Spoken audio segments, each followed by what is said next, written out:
A very warm welcome once again, everyone, to the Maritime Education Podcast. My name is Barry Sadler, and today I'd like to talk to you a little bit about the good old bow thruster. That piece of kit that we find on most ships these days that can either assist us in our ship handling or perhaps lull us into a false sense of security just by its sheer presence on the pilot card. Bow thrusters are a propeller installed in the bow, and I know some ships have stern thrusters, but I particularly just want to talk about bow thrusters today. Bow thrusters are a propeller that is installed in the bow of a ship that is transverse in its thrust. So what do we mean by that? Well, the ship's main propeller for generating speed and drive of the vessel in the fore and aft direction lies in the athwartship's position. In other words, the thrust of the propeller goes either to the front or to the back of the ship. The bow thruster is positioned longitudinally so that the thrust itself goes in a transverse direction. This means that any thrust created by the bow thruster is thrusted to either port or starboard, and this can assist in the manoeuvring of the ship, particularly at slow speeds. Bow thrusters became a necessity for lots of different reasons, mainly because of the size of ship. Now, as ships started to increase dramatically in the 50s and 60s, the ability to handle them effectively, even if they had two propellers, was greatly reduced. Main reason for this is that the propellers had become incredibly efficient at driving the ships forward, in other words, getting them across, for instance, the Atlantic in as small a time as possible, but they had also become less manoeuvrable when it came to actually handling the ship in port. So these big old propellers driving along the ship at speed were proving not to be so great for the ability to handle these ships of ever-increasing size in confined waters, and in particular when trying to berth the vessel alongside the quay. Bow thrusters are normally installed in a transverse tunnel that runs from one side of the bow to the other. The benefits of this is that there's nothing protruding from the hull, so there's no drag on the ship, we don't lose any efficiency of that main propeller. And secondly, to a certain extent, and indeed when gratings are put on either side of the tunnel, it gives the bow prop a bit of protection. Bow propellers are obviously a lot smaller than the ship's main drive propeller, and therefore much more susceptible to damage if debris is drawn through that tunnel when you are applying thrust either to port or starboard to handle the ship. Putting them in a tunnel reduces this, putting them in a tunnel reduces drag, and putting them in the tunnel means that we can work on the drive system easily by accessing a dedicated space above that tunnel containing the motor and the drive shaft itself. Most bow thrusters are an electric motor drive bow thruster. In other words, sitting above the bow propeller itself is an electric motor which is fed by electricity generated by the diesel generator mainly stationed in the main engine room. This means that we don't have to have a great big diesel engine up at the front of the ship. It means less weight up there, less weight above the tunnel, and overall less maintenance of an electric motor than is required of a diesel engine, and therefore less need to go down into the bow thruster space for that kind of maintenance. Bow thruster spaces are often in closed space. I worked on two small cruise ships, the Pacific Princess and the Island Princess, whose electric bow thrusters were very old and would frequently trip during manoeuvring. In order to reset them, you had to enter the bow thruster space, and the bow thruster space itself was an enclosed space. So there was a risk assessment done for that space, and a breathing apparatus sat outside the thruster space, which an engineer could use in an emergency to open the bow thruster space, reach in and flick the switch to activate the bow thruster again if it had tripped, without being overcome by any lack of oxygen or the presence of gases within the thruster space itself. But nonetheless, the less maintenance we need to do on the motor, the better. Bow thrusters are generally rated in kilowatts or horsepower.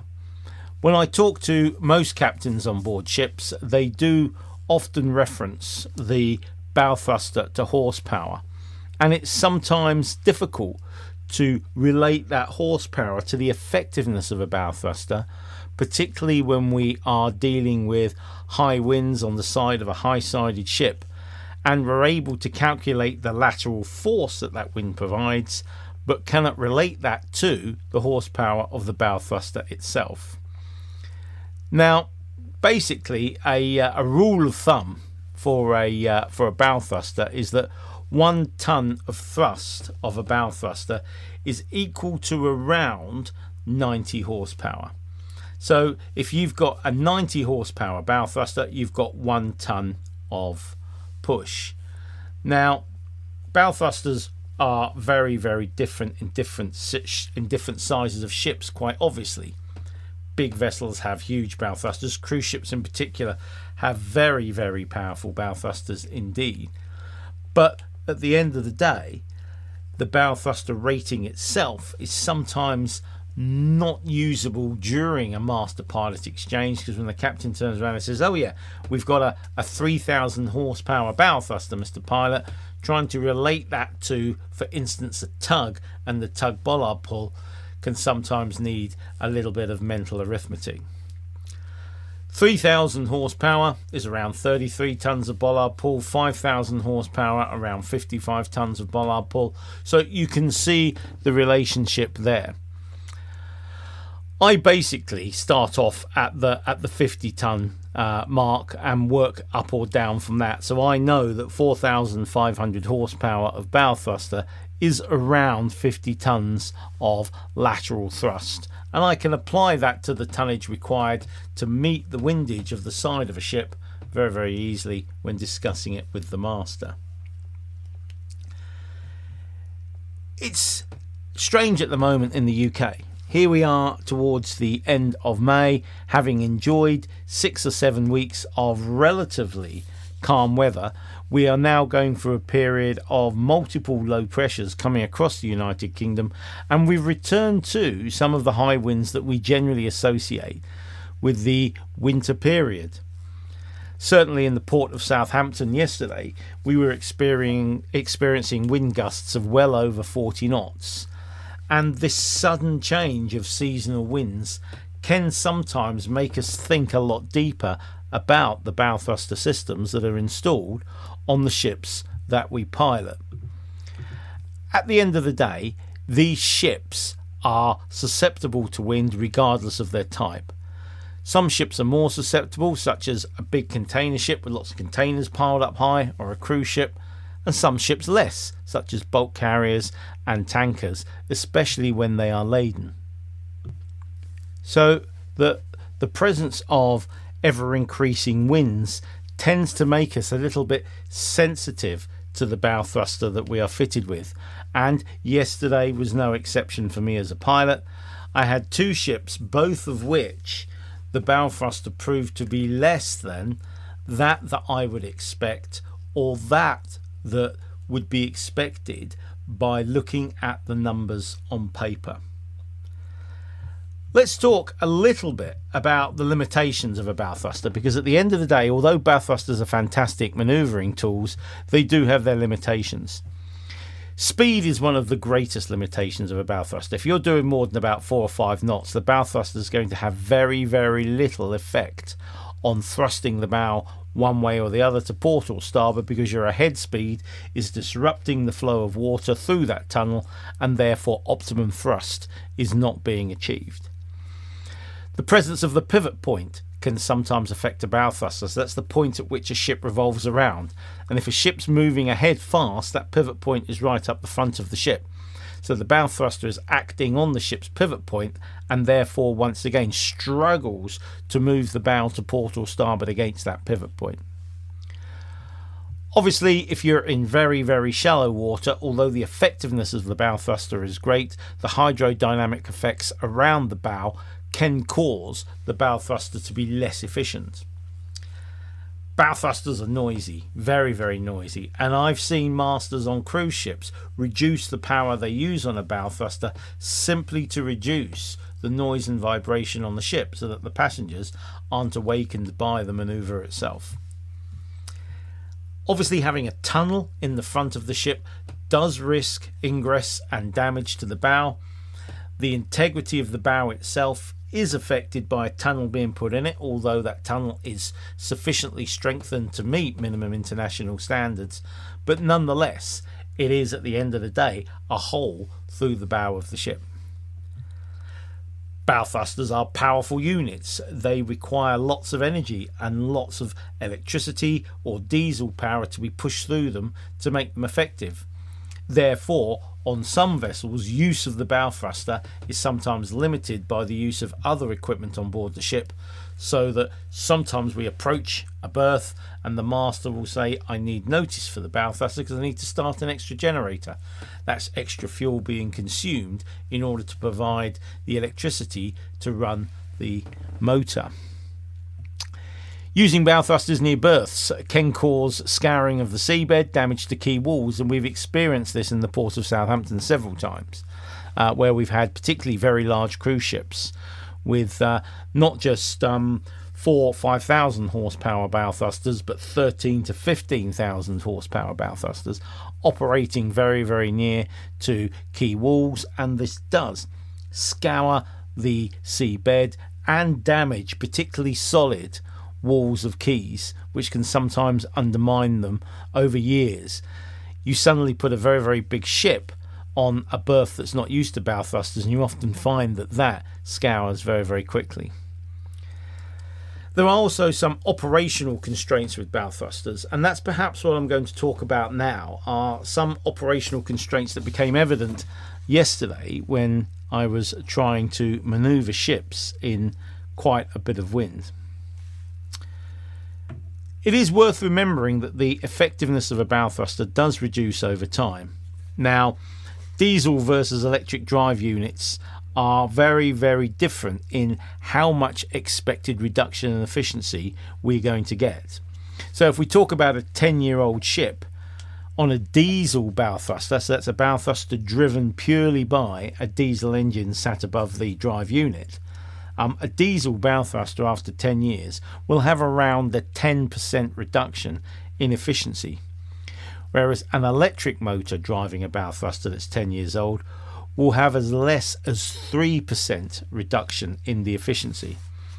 A lot of this is due to diesel engines becoming less effective when they are used at high speed.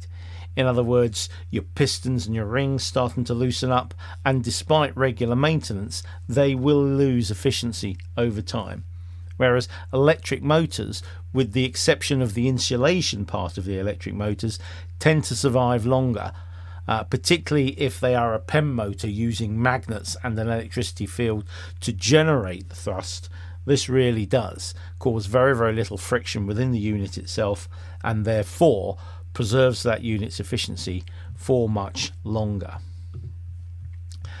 Now, bow thrusters themselves do need a lot of maintenance. They need maintenance on the propellers, they need maintenance on the engine itself that we're using to drive, and one of the biggest things about a bow propeller is that to maintain it properly, the vessel of course needs to be out of the water. So a bow prop gets its proper maintenance when the vessel's in dry dock. You can send divers down to inspect bow propellers and to do minor repairs on bow propellers, but if the bow prop propeller itself has failed, or the shaft down to that propeller has failed, you will normally find that dry docking the ship is a requirement in order to get things replaced. So let's talk a little bit about yesterday and some of the limitations that I had with bow thrusters. So the first limitation that I came across was an old bow thruster. So I was tasked to a 138 metre container ship. She was starboard side to the quay. We wanted to come off the quay, swing the bow to starboard and proceed out of the container port. The wind was about 20 knots, gusting up to 30 knots, and the captain told me that his bow thruster was 500 kilowatts. So that's somewhere around the region of about 700, just a little bit under 700 horsepower. In other words, it's somewhere around the 10-ton thrust mark. Very little boxes up at the front of the ship. A lot of boxes down aft, but I had a tug down aft, so I wasn't too concerned about the ability to lift the stern. When we first came off the quay, let go everything and started to thrust the bow off the quay and lift the stern with the tug, initially everything started to go well. But then the bow just kept dropping back in towards the quay. Every time I applied a little bit of power on the tug, the bow would drop back towards the quay as the stern very, very quickly overcame the power of the bow thruster. Now, when this bow thruster was new, in those kind of wind conditions, I would have expected that bow thruster to have lifted that ship off without too many problems at all. But because of its age, because of that reduction in efficiency, and yes, it was a diesel bow thruster in this ship, not an electric bow thruster, it showed signs of being a little bit aged. The ship itself was 17 years old, and so a much older ship, we would expect somewhere in the region of about a 15% reduction in power up at the front of the ship. Sometimes when we look at the reduction of power on paper, that 15% doesn't sound much, but when it comes to the sheer grunt of a bow thruster, then quite obviously that's going to have a massive effect on the handling of the ship, particularly when there's a bit of wind present. We ended up having to take a second tug in order to get off the berth. I didn't want to risk trying to move the ship fore and aft by shifting the pivot point and trying to get the bow off that way. We were very, very close to the knuckle at the end of the quay, and I didn't want the ship to end up in an embarrassing position with the bow coming back in after a high gust of wind. And so, in close liaison with the captain, obviously, we came to the conclusion that a second tug was necessary. Had to wait another 40 minutes for a second tug, but the second tug arrived and we very, very easily unberthed the ship and manoeuvred it in what was then somewhere in the region of about 40 knots of gusting wind. So there was an example of how the bow propeller's efficiency had reduced over time. This morning I berthed a 400 metre Category 5 container ship, and another bow thruster limitation showed up. Now, this limitation, I must admit, the captain was very, very unclear about, but if I explain to you exactly what happened, I'm sure particularly those of you who are listening to this who may be pilots can relate to this sort of thing. Bow thruster itself was 4,800 horsepower. So, for argument's sakes, let's say that is that's a 50-ton plus thruster. That's almost equal to a tug. The smallest tugs the smallest tug we've got at the moment is 60 tons bollard pull. That's a visiting standing tug, but our regular tugs that we have in the Port of Southampton, minimum bollard pull of the larger tugs, not the smaller ones that we use on some of the diddy little ships, but our main towage provided by Svitzer. The smallest tugs we have are 65 tons bollard pull. So let's say this thruster is capable of providing 51, 52 tons of lateral thrust when used at full power. That's the equivalent to having one tug up forward. And as we approached the berth with a little bit of wind potentially blowing us onto the berth, I was loath to let go the forward tug, because I wanted to use the thruster, the bow thruster, to thrust the bow in to the quay. We had three tugs, one made fast on the front of the ship, one made fast on the back of the ship, and one to push the stern in. So my plan was to use the bow thruster and the stern pushing tug to push the ship laterally alongside. Once we had completed our swing, we commenced the manoeuvre of thrusting the ship laterally towards the berth. The stern came in with the after tug pushing, but the bow did not. In fact, at one point, even though the bow thruster was full to starboard and the ship obviously going starboard side too, the bow actually started to come to port as the tug at the stern only used on half weight 60-ton tug, so 30 tons of thrust on the stern, quickly overpowered the bow. Now, with a 51-ton thruster at the front of the ship, that's not something I would have expected to happen. Half on the tug, giving 30 tons, full on the bow, giving 50 tons. If anything, I would have expected the bow to have come in a little bit faster. It did not, and as a result, we ended up at a rather jaunty angle to the quay with the stern leading. It ended up with me having to let go the forward tug, bringing him round to push, square the ship up and push the ship alongside. Now, I couldn't understand this because everything on paper said that thruster should have been easily able to handle thrusting the ship alongside, particularly as, at the time, the vector of the wind was slightly onto the quay. Certainly wasn't on the beam of the ship, about 20 degrees off the bow, but nonetheless onto the actual quay itself. While we were manoeuvring the ship, I looked down at the thruster controls that the captain was using. When I asked for full thrust to starboard and it didn't work, one of the things that as a pilot you do is you immediately look at the thruster controls, look at what the captain's got the thruster set at, in case he didn't hear you say full.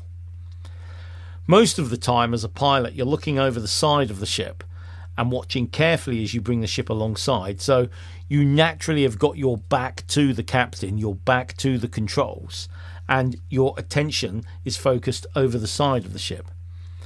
But when the ship isn't behaving in a way that you expect it to, you normally have to turn your back on the side of the ship and look at the master and the controls to see what was happening. I'd asked for the bow thruster to be full to starboard, and the master had moved the bow thruster control to about 40% to starboard. I questioned this and said, "Captain, no, the bow thruster needs to be full to starboard to bring the bow in." And he said, "Yes, pilot, we are operating at 96%. And he pointed to the figure 96, which was on an LED display just above the bow thruster. I personally, as a pilot, have never seen a bow thruster control set at 40%, providing 100% of thrust. We weren't using much power on anything else. We certainly weren't running any lines at this point, so there was no power drain using the winches. We weren't using the windlass. The engine was stopped, although it was a separate diesel engine anyway, so therefore didn't have any kind of power drain on this diesel electric thruster. But nonetheless, the captain kept telling me that his thruster was set at full. It quite obviously wasn't. I think the 96 number he was showing me may have been a reading of the amount of power that was going through the bow thruster itself rather than a percentage of the actual thrust that was being applied. The captain would not increase the bow thruster control beyond 40%. So it led me to deduce that with the after tug only pushing at 30 tons, that the bow thruster was indeed only set at around 40 to 45% power. And despite what the captain was telling me about being 100%, we weren't getting it.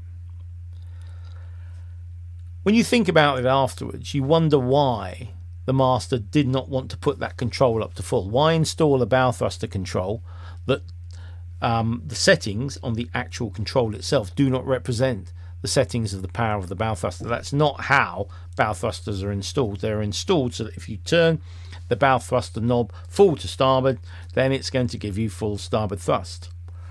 Worryingly, at about 90%, there was a fluorescent arrow, and the captain said to me that we must never go over that fluorescent arrow.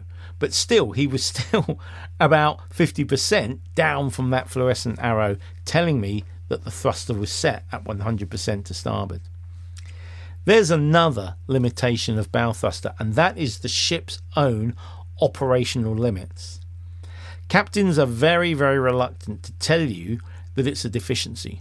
They don't want to declare it as a deficiency. They don't want to say, for some reason, I can't use my bow thruster above 40%. They'll just insist on telling you that the bow thruster is operating at full, even though quite clearly, because of the way the ship's behaving, the setting of the bow thruster control itself, it's not actually operating at 100% or even at the 90% power that the little fluorescent limitation was there to indicate. So that was another constraint that we had this morning. Now, we had plenty of tugs around us, and the reason that we had plenty of tugs is to take into account of things like failing or underpowered bow thrusters not behaving in the way at which we expect it to.